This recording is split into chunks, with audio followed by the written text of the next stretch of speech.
আসসালামু আলাইকুম। সবাই কেমন আছেন? আশা করি সবাই ভালো আছেন।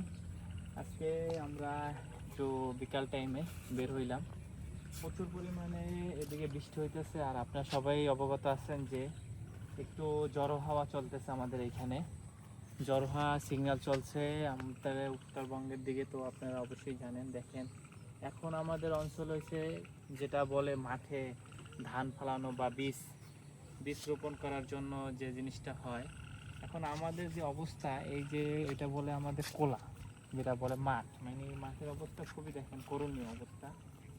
পানিতে ভরে গেছে। আপনার ওই ডালটা দেখতে পারে বুঝতে পারতেছেন যে কতটুকু নিচে মানে পানি অবস্থা। এখানে পানি দরকার ছিল আমাদের 1 বিলস্ত বা আপনার 50 সেন্টি এই ধরনের।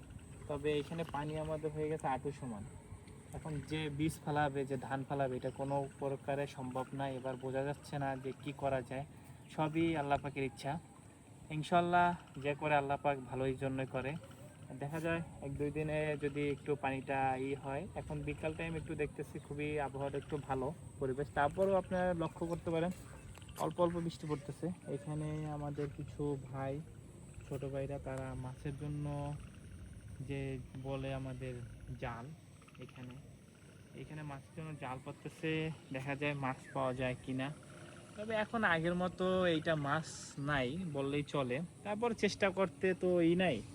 আল্লাহ পাক বলছে যে চেষ্টা করো, চেষ্টা করলে অবশ্যই সফলতা আসবে একদিন না একদিন। ধন্যবাদ আপনাদের। এইটুই আমাদের আপডেট ছিল আজকের। দেখা যাক